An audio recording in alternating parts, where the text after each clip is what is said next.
आज आप सभी को नमस्कार। आज हम जो लेसन पढ़ेंगे क्लास 8 है, nano technology of electro homeopathy research methodology के अंदर सोक्रोफ्लोसो ग्रुप की एस ग्रुप जो मेडिसिन होती है हमारी, एस ग्रुप की H2 के बारे में आज हम लोग जानेंगे। इसका फंक्शन क्या है, इसका यूजेस क्या है, ये लगभग हम सभी जानते हैं और लगभग हमको ग्रुप में ये मिल भी जाता है, कई बुक्स में भी पढ़ने को मिल जाता है। बट अगर हम बात करें कि सोक्रोफ्लोसो 2 जिसका उपयोग करके हम कौन कौन से रोगों का मूल रूप से उसको हम लोग क्योर कर सकते हैं, तो ये कौन कौन से रोग हैं और उनको कौन कौन से डाइल्यूशन के तहत हम लोग को स्टार्ट करना चाहिए डिजीज के अकॉर्डिंग, इसी संदर्भ में आज मैं उपस्थित हुआ हूं। 20 फरवरी 2022 नैनो टेक्नोलॉजी की क्लास नंबर 8 और आज हम पढ़ेंगे सोक्रोफ्लोसो 2 के बारे में। तो आइए जानते हैं वो कौन कौन से डिजीज हैं जिसके ऊपर हमें सोक्रोफ्लोसो का उपयोग करके विभिन्न डाइल्यूशंस के माध्यम से, विभिन्न प्रकार के डोजों के माध्यम से, डोज का चार्ट आप लोगों के सामने है। एक चार्ट है जिसमें डाइल्यूशंस के बारे में थोड़ा सा मैं इसको हिला देता हूं क्योंकि कट रहा है थोड़ा सा।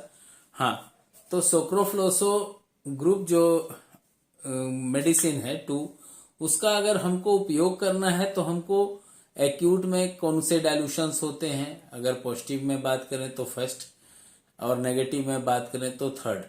अगर हम D1 का यूज पॉजिटिव डिजीज में, या यूं कहूं कि अगर एक्यूट डिजीज का पॉजिटिव पार्ट हो तो D1 का उपयोग करना चाहिए। अगर एक्यूट डिजीज के नेगेटिव का पार्ट हो तो D3 का यूज करना चाहिए। अगर यही क्रोनिक डिजीज के पॉजिटिव का पार्ट हो तो D4 का यूज करना चाहिए।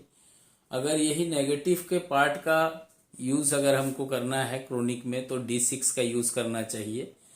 अगर हमको डीजेनरेटिव कंडीशन की डिजीज के ऊपर काम करना है तो वहां पे हमको D7 से उपयोग करना चाहिए पॉजिटिव के तौर पे। और अगर हमको D9 में नेगेटिव में बात करें तो हमको D9 में उपयोग करना चाहिए डीजेनरेटिव में नेगेटिव के तौर पे। पॉजिटिव के तौर पे अगर बात करेंगे तो एक्यूट में सेकेंड, क्रोनिक में 5th, डीजेनरेटिव में 8th और लास्ट का जो न्यूट्रल स्टेज, लास्ट का जो स्टेज होता है किसी भी डिजीज में, अगर वहां से हम बात कर रहे हैं तो as per cancer last stage एकदम जिसमें अब गया कि तब गया की स्थिति जो होती है, वहां 10th डाइल्यूशन देने का प्रावधान होता है। या यूं कहें कि 10,000 जो आप लोग पोटेंसी में देते हैं, ये 10th पार्ट है, डायरेक्ट टू टंग दिया जाता है इसको। और इसी प्रकार से अगर हम बात करते हैं कि ये तो डाइल्यूट रूबिस मेथड के तहत हुआ, और डोज की बात करें तो नीचे डोज भी लिखा हुआ है। अगर D1 में दे रहे हों तो 20 ड्रॉप देना चाहिए, D2 में दे रहे हैं तो 10 ड्रॉप, और D3 में दे रहे हैं तो 5 ड्रॉप। और यही अगर क्रोनिक की बात करें तो 10 ड्रॉप, 5 ड्रॉप और 4 ड्रॉप का रेशियो है। चार्ट सामने है आपके। तो आइए जानते हैं H2 के बारे में। यूं तो हम लोग जब डिजीज की बात करते हैं तो डिजीज के अकॉर्डिंग हम लोग फॉर्मूले को बहुत ही विभिन्न तरीके से तैयार करते हैं। बट कि अगर बात करें हम लोग तो ये जो लिखे हुए हैं इसके अलावा में जो H2 मेडिसिन होती है वो पसीना निकालने वाली भी होती है। अगर इसका बात करें कि ये कैसा तासीर में होता है तो ये हल्का तेज होता है और ये सॉफ्ट भी होता है, ड्यूरेटिक भी होता है ये। और इसमें रक्त और पित्त जो होता है ये दोनों के ऊपर कार्य करने वाली मेडिसिन मानी जाती है।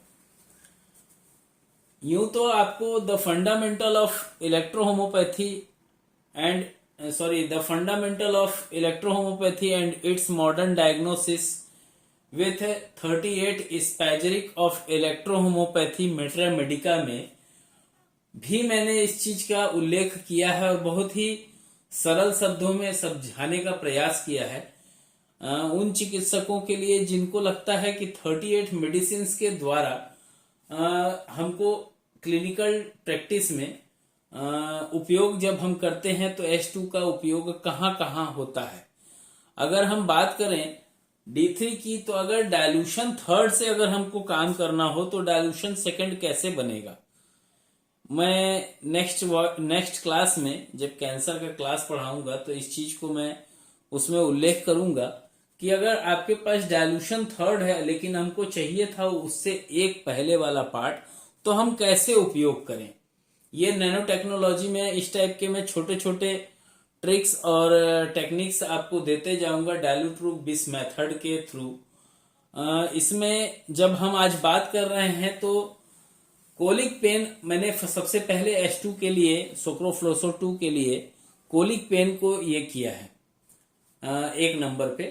अगर कोलिक पेन एक्यूट है तो D2, अगर क्रोनिक है तो D5, और अगर लग रहा है कि वो डीजेनरेटिव कंडीशन के वजह से जनरेट हुआ है तो D8 देना उत्तम माना गया है। डोज आपके सामने है, देख लीजिएगा।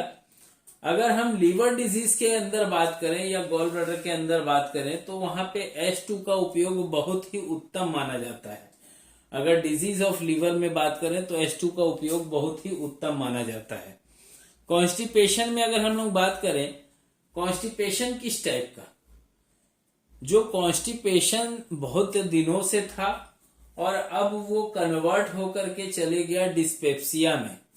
अगर वो कॉन्स्टिपेशन है और कॉन्स्टिपेशन ही है मानते हैं हम, तो उसमें D2 दीजिएगा। बट अगर वो डिस्पेप्सिया हुआ किसी कंडीशन से कि नहीं भाई वो तो था बहुत पुराना और पेशेंट ने झूठ बोला या इस तरीके का कि नहीं भाई मैं तो कोई दवाई खा लेता था उससे मेरा कॉन्स्टिपेशन दूर हो जाता था, अगर ऐसा कोई व्यक्ति मिलता है जो बोलता है कि नहीं सर मैं ओमेज खाता हूं, कई लोग ऐसे मिलते हैं क्योंकि मेडिकल स्टोर में ना, मेडिकल स्टोर वाले लोग धंधा बना रखे, 5 रुपए का दवाई दे दिए तो फिर पेशेंट कहाँ, ना इलेक्ट्रो के पास ना किसी और के पास। तो ऐसा पेशेंट अगर आता है तो उसको कॉन्स्टिपेशन नहीं मानिएगा, उसको डिस्पेप्सिया मानिएगा। क्यों? क्योंकि जो स्टूल होता है इसमें डिस्पेप्सिया में वो just like a fistula type का, फिस्टूला जिसको किसी को होने वाला रहेगा ना तो उसका जो स्टूल होता है वो एक चिकनापन हो जाता है उसमें। तो डिस्पेप्सिया में आपको ये देखने को मिलेगा, कॉन्स्टिपेशन में नहीं मिलेगा। कॉन्स्टिपेशन में कड़ा कड़ा रहता है, उसमें वाटर का जो पार्ट होता है वो खत्म हो जाता है।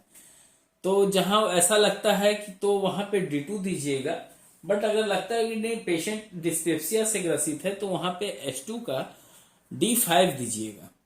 कैसे बनाइएगा मैं वो क्लियर कर दूंगा आखिर में।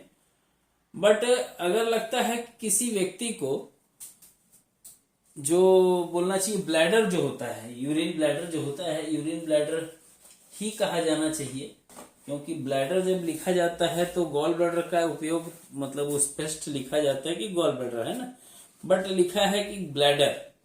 तो अगर ब्लैडर का उपयोग जहां पे लिखा जाए कि कैटरेक्ट ऑफ ब्लैडर, तो इसका मतलब क्या होता है ये हम चिकित्सकों को मालूम जरूर होना चाहिए, नहीं तो लेने के देने में पड़ जाएंगे, है ना।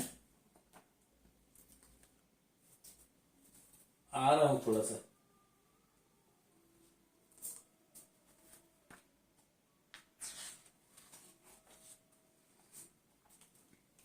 जब लगे कि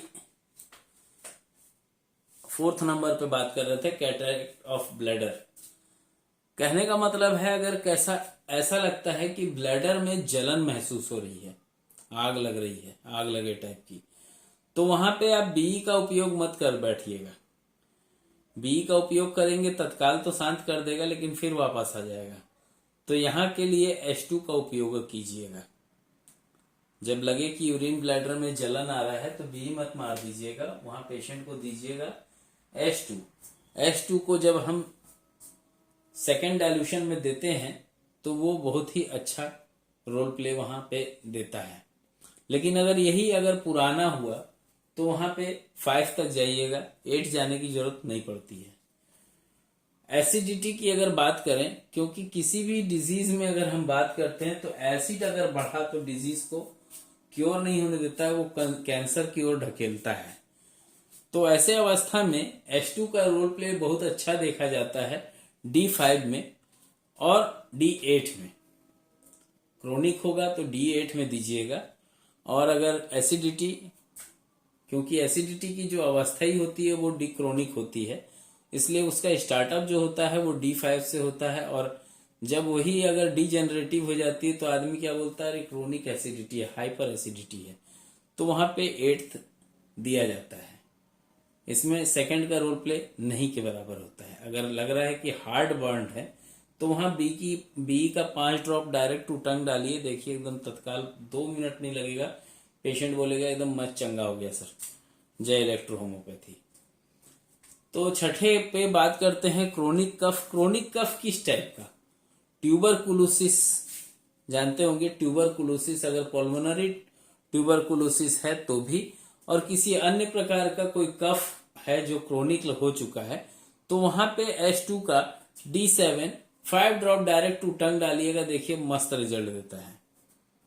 अगर कफ होगा तो खांसी बढ़ा देगा, लेकिन बोलना चाहिए फ्यू हावर्स बोलना चाहिए, 1-2 घंटे के अंदर अंदर पेशेंट खुद महसूस करेगा कि कफ बहुत हद तक बाहर हो गया। ठीक है।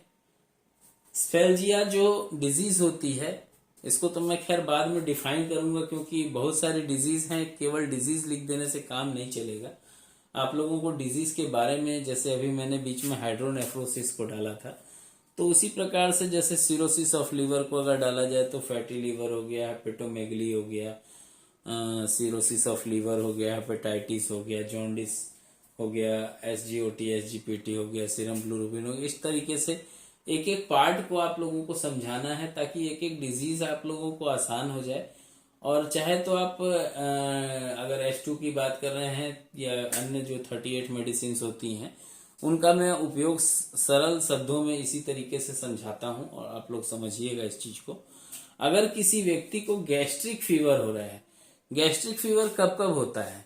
अगर किसी पेशेंट को अल्सर हो रहा है तो हो सकता है, इन्फ्लेमेशन बहुत दिनों तक रहा हो पेट में या कहीं और जहां घाव वगैरह हो, स्कैबिस वगैरह हो, तो ऐसे जगह पे जहां ईचिंग वगैरह हो, और इसके वजह से कई बार गैस्ट्रिक फीवर देखना, एक गैस्ट्रिक फीवर इसमें भी देखने को मिलता है आपको, बल्कि यूट्रस में एडनियोमायोसिस जो होगा ना, उसमें भी आपको गैस्ट्रिक फीवर मिलेगा।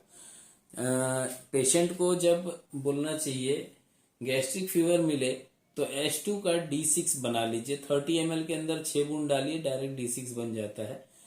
और अगर डाइल्यूशन थर्ड होगा आपके पास, जिसको डाइल्यूशन थर्ड होगा, तो वो 3 बार तोड़िएगा, क्योंकि 3 बार तोड़ेंगे तो ऑटोमेटिक D6 हो जाता है।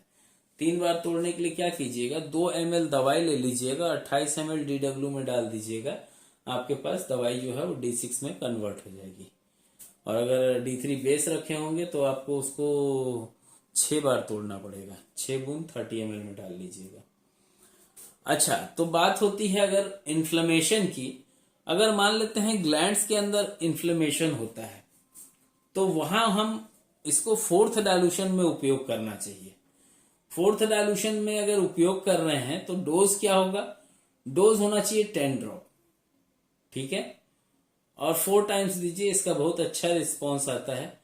अगर रिंग वॉर्म है, और रिंग वॉर्म में अगर आपको लग रहा है कि नहीं, मेरे जो पेशेंट है उसको रिंग वॉर्म है और मुझे वहां पे ईचिंग को शांत करने के लिए अगर मेडिसिन देनी पड़ रही है, तो मेडिसिन को फर्स्ट डाइल्यूशन पहले बना लीजिए H2 को, और फर्स्ट डाइल्यूशन बनाने के बाद वहां से 6 बूंद डालिए 30 ml के अंदर, D7 में कन्वर्ट हो जाएगी मेडिसिन। और D7 की जो डोज होती है, मैक्सिमम डोज, वो 5 ड्रॉप होती है। और क्योंकि ये ईचिंग है, तो हो सकता है भाई पेशेंट बताने में असमर्थ है कि भाई ये ईचिंग जो थी ये बहुत पुरानी है, तो बेहतर होगा कि वहां पे मेडिसिन को जो है वो 3 और 2 ड्रॉप दीजिएगा, बहुत अच्छे रिजल्ट देखने को आपको मिलेंगे। आर्टिकेरिया, आर्टिकेरिया क्या डिजीज है? ये प्रायः उन लोगों को होता है जिनको बोलना चाहिए ठंड या गर्मी बर्दाश्त नहीं होता। इसलिए बोलूंगा क्योंकि अर्टिकेरिया का मतलब ही होता है शीत पित्ती। शीत मतलब क्या होता है? कोल्ड ही होगा, ठंड, है ना। और पित्त, भाई ठंड की जो पित्त बढ़ जाए तो उस कंडीशन में अर्टिकेरिया जनरेट होती है। प्रायः ठंड के दिनों में, बरसात के दिनों में होने वाला ये रोग है। यूं तो जिनको अर्टिकेरिया अगर क्रोनिक होता है तो वो कभी भी हो जाता है, बट इसका जो मूल कारण होता है वो गर्मी बढ़ा हुआ हो या ठंड ही बढ़ा हुआ हो। तो ऐसी कंडीशन में सोक्रोफ्लोसो 2 का उपयोग D6 में देना चाहिए और ये बहुत ही अच्छा रिजल्ट देता है जब 5 ड्रॉप हम TDS से चालू करते हैं और फिर उसके बाद जब हम एक आध सप्ताह 15 दिन दे लेते हैं तब उस कंडीशन में 5 ड्रॉप से 8 ड्रॉप करते हैं और ये इसी तरीके से कुछ दिन तक चलाने से ये डिजीज क्योर हो जाता है। अगर किसी को बाल तोड़ हो गया हो, बाल तोड़ सुने होंगे, नासूर घाव होता है बाल तोड़, अगर किसी को बाल तोड़ हो गया हो और उस कंडीशन में H2 का उपयोग करना पड़ रहा हो तो H2 का उपयोग, अगर रेडनेस हो घाव में तो BE का उपयोग, अगर उसको सुखाना हो या वहां पे दर्द हो रहा हो तो H2 के साथ सुखाना हो तो GE का उपयोग, अगर उसको H2 के साथ अगर लग रहा है कि नहीं उस वहां पे पेन है तो H2 के साथ आप GE का उपयोग भी कर सकते हैं और ये पस सेल्स को हटाता है, पस को हटाता है और घाव को सुखाने में भी सक्षम होता है। अल्सर की अगर बात करें तो अल्सर जो होता है, जिस प्रकार से ट्यूबरकुलोसिस आसानी से नहीं जाता है और लेयर दर लेयर होता है, उसी प्रकार से अल्सर होता है जब लेयर दर लेयर होता है। देखने से तो ये ऊपर में दाने दाने प्रकार का दिखता है, बट ये आसानी से नहीं जाने वाला रोग है और ऐसी अवस्था में जब हमको देना पड़े कि मेडिसिन को हमको अल्सर में H2 का उपयोग D7 में दे रहे हो तो वहां पे 5 ड्रॉप से ज्यादा नहीं जाना चाहिए और जो डोज बॉडी के अंदर होना चाहिए, इसमें एक बार का खास ध्यान दें, अल्सर के ऊपर कभी भी स्प्रे मत कीजिएगा, नहीं तो पेशेंट झन्ना जाएगा, हो सकता है मुंह कान तोड़ ताड़ दे डॉक्टर साहब का।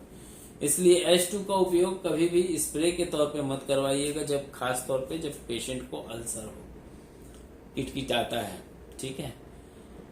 पैरालिसिस, जब अग्र हाथ का जो अगला पार्ट होता है, मतलब पूरा हाथ नहीं, कई बार होता है कि पैरालिसिस पूरे हैंड में नहीं होकर के कुछ एक स्पेस वाले पोर्शन पे होता है। अगर ऐसा दिखता है कोई पेशेंट जो पैरालिसिस हाथ का हो तो वैसे कंडीशन में D9 का उपयोग H2 का करना चाहिए।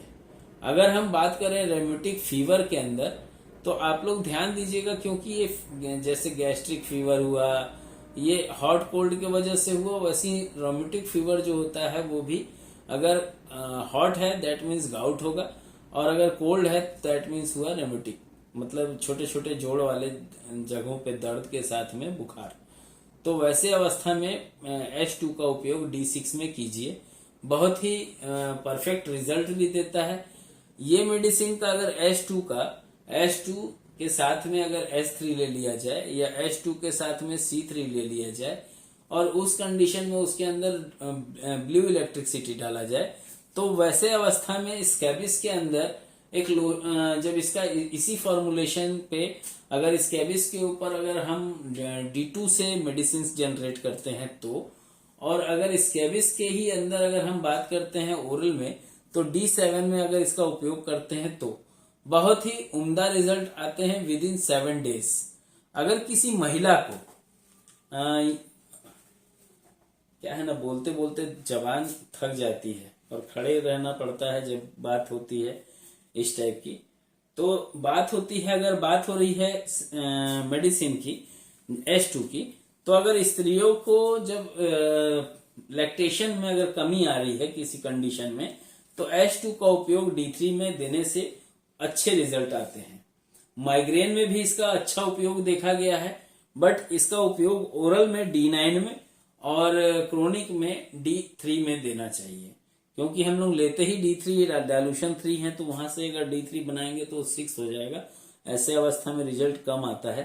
तो अगर वैसे अवस्था में अगर आपके पास डायलूशन 3 ही है और वहां पे अगर हमको देना पड़ रहा है D3, तो क्या कीजिएगा कि मेडिसिन को ले लीजिएगा 6 ml और मतलब H2 को 6 ml ले लीजिएगा और 24 ml DW डाल करके दवाई को तैयार कीजिएगा और इसमें से ये अप्लाई के लिए होगा और इसी मेडिसिन के फॉर्मुलेशन को D9 में दीजिएगा 2 ड्रॉप।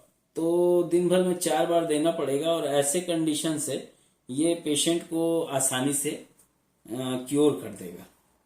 तो आज इसी के साथ में मैं यूं तो चाहता है कि इसको और थोड़ा सा बड़ा करता, बट ये वीडियो छोटा होने के बजाय बड़ा हो जाता है और बाद में क्या है, लोगों का कमेंट आता है कि सर बहुत बड़ा बड़ा वीडियो बना रहे हो, मजा नहीं आ रहा है, थोड़ा सा छोटा करो ताकि हम लोग को समझने में भी आसानी हो।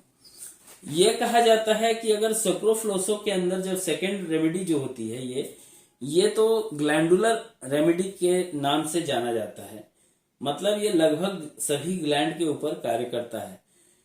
मतलब इसका ये हुआ कि इसका जो कार्य क्षेत्र होता है वो अत्यंत विस्तृत होता है और ये हम कह सकते हैं कि H2 के द्वारा कुछ ऐसे तत्वों की आपूर्ति होती है जो ग्रंथियों के कार्यविधि को नियमित कर देता है। समझ रहे हैं? जैसे थायराइड भी ग्लैंड होता है। अगर मैं बात करूं पॉलीयूरिया में भी ये काम आता है, यूरिन रिटेंशन में भी काम आता है। अगर मैमलरी ग्लैंड के अंदर फंक्शन डिसऑर्डर हो रहा है, जैसे दूध की कमी आ रही है, तो वैसे में भी ये बहुत अच्छा रिजल्ट देता है।